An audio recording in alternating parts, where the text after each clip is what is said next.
Broadcasting live from Houston, Texas, and around the world. TV host, best-selling author, and radio personality Brad Gilmore brings you a collection of conversations with stars from movies. Matthew McConaughey. Brad Gilmore. Mark Wahlberg. Hey, how are you? The one and only Sydney Sweeney joins us. Sydney, how are you? I'm good, thank you. How are you? Tom Hanks and Robin Wright in my favorite movie of the year. Guys, thanks so much for joining the show. Oh, thank you. Well, thank you. Jessica Alba and Lizzie Mathis. Ladies, thank you so much for joining me. Thank you. Kevin Costner joins us. Thank you so much. Thank you.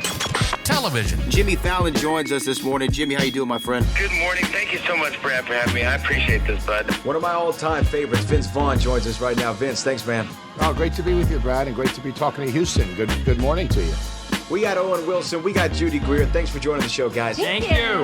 Jay Leno joins us. Jay, how you doing? Hey, Brad, what's going on? We got Anna Sawai joining the show. Anna, thanks so much for joining us. Thank you, Brad. Music. Lola Monroe. Thank you. Thank you for having me. The legendary frontman of AC/DC, Brian Johnson, joins us right now. Brian, how you doing? Good morning, Brad. What looking to talk to me funny, lad. Megan Trainor. Thank you so much, Brad. You're awesome. Paris Hilton, the infinite icon herself, is on the show. Paris, love the film. Thank you. I'm so proud of it. And more. This is The Collection.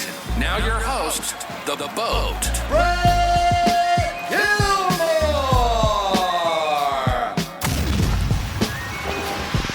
There are a few names that are known the world round, and my next guest is one of those names. He is one of the most iconic figures in the history of comedy, and he's bringing those comedic chops back to you in everything that he does. And we're going to be talking about that new movie that is going to be on Netflix today. It's called Swapped. You know him from Barbershop. You know him from Madagascar, The Neighborhood. He's one of the kings of comedy. He is the one and only Cedric the Entertainer. Cedric, how are you, sir? My guy, what's up, brother? How you doing today? Hey, man, I'm blessed. I woke up another day, and I get to talk to Cedric the Entertainer, which is a treat. Let's talk about Swap, though. This is a movie. This is a project that I know that you're proud of. Yeah, man. It stars the vocal talent of the Oscar winner Michael B. Jordan, man. We got Juno Temple from Ted Lasso. Tracy Morgan's in here with a great voice character. And I play Michael B. Jordan's father. He's a little bitty creature that lives in the wood. We're kind of like small chipmunks that live life small. We try to stay out the way. We try to stay hidden. And he's born with this idea of living a bigger life. So he ends up swapping with a bird so that he can fly and do different things. But ultimately comes and realizes that he was always enough. He was always great. And that's kind of the moral of the story. But it's really fun. And again, Michael B. Jordan leading this off. I get to play his father, who's old school, kind of live by the rules, keep things traditional. But it ends up being a great family story. And I think people are going to enjoy this film for sure.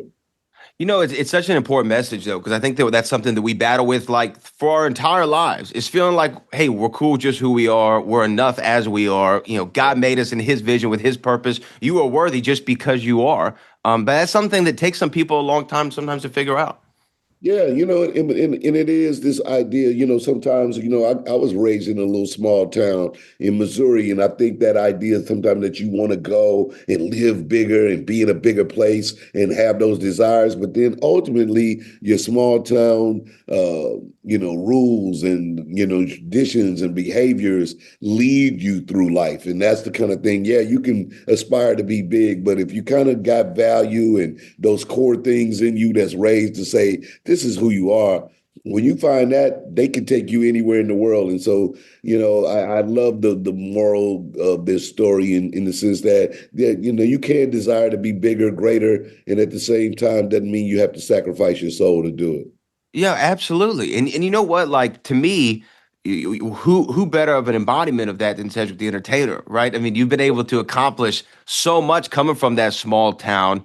And then now I feel like, do you just kind of look and see, like, because I'm sure you get offers all the time. Your phone's blowing off the hook. You know what I mean? Like, everybody wants Cedric the Entertainer. It always has been that way. So do you look for projects now to where you're like, hey, this has something that I think that, I resonate with and that I think people are really going to feel? Yeah, man, definitely important, like not to do everything that kind of comes your way, but look for the things that you feel like can have a great message to it. That's what I loved about this film. Of course, had the opportunity, and this was before Michael B. even won the Oscar, but, he's just a good dude. Met him several times, good personality, understood the storyline. Loved what the movie was going to be about. Again, raising kids, having a granddaughter, all these kind of things make you say, all right, cool. I want to be in these kind of movies. But I definitely try to find projects that fit some degree of what are we bringing to the world other than just entertainment. We want to entertain you, but what am I going to, drop you off with a message without being preachy, but where we can do it in a way that feels fun and entertaining. But at the end of the day, you like, all right, cool, man, this was worth my time because of this little nugget I got from it. Absolutely. And that's what people get from Swapped, again, on Netflix today. But, I wonder, like, when you're on the come up and you're trying to establish yourself, did you ever see yourself in a position, because it's got to be awesome, to be able to say no? To be like, hey, you know what? No, I'm good.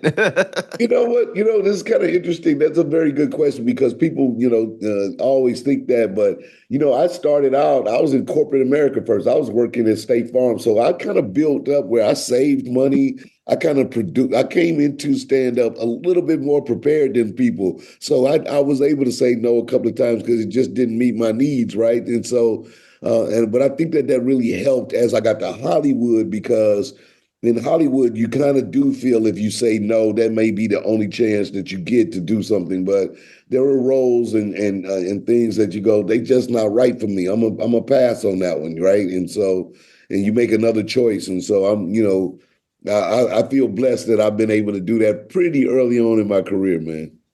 And it is what, do you just have like that compass on the inside, like already, like I just know this is not for me. Yeah, and you got to trust that.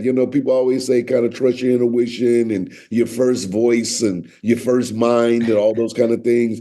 And, it's not that it's always right, but it's right for you. You know what I mean? Like, I think as a human being, you got to kind of trust that, because what could be great for somebody else could have been completely opposite for you. And that, that even comes with having good fortune. Sometimes, you might make a lot of money and people are like, oh, I wanted to make that money, but that money could be the detriment to you ultimately, right? Because it leads to illicit behavior and all kinds of crazy stuff. Yeah. So sometimes you're like, hey, you just didn't get it at that time because it wasn't you weren't ready to be rich. Now you can handle it. Yeah, I mean, I literally heard Jay-Z just say something very similar in an interview where he said, life doesn't happen to you, it happens for you, and everything's for your greatest good. If I got the deal that I wanted back in the day, I wouldn't have made Rockefeller. I wouldn't be the guy sitting in front of you today. So everything, you have to navigate that purpose. And then Michael B. too. Michael B. to go out there, because Sinners was a force, man. It was an incredible, incredible movie. And it was the one that you think about, like that whole journey of getting there, being a young actor. And I mean, he's telling a great story from when he went from The Wire and kind of had this real period of not being able to get work and was surprised, right? Because he got fired. He got killed off The Wire, like in a surprise. He was like, oh, what? They killing my character. He's like, what? Like, so all these things, in your life, you'll be like, oh man, I must have did something wrong. But it all lined up to be this guy, a few years later, and working with one of the great directors and having that director, being his muse. So all these things are just unique, man, for a person's career and personality. And you got to trust those moments and learn to live inside it. Learn to live inside it. And you know what? Those life lessons are embedded in Swap, which is going to be on Netflix today. Cedric the Entertainer, the one and only. I really do appreciate you this morning, man. Congratulations on all your continued success. We all look to you, man. Yeah, Brad, thank you, man. I appreciate you, brother. Have a good one. Holla. See you, Sed. Yes, sir. I appreciate you. All right, thank you, man. Thank you.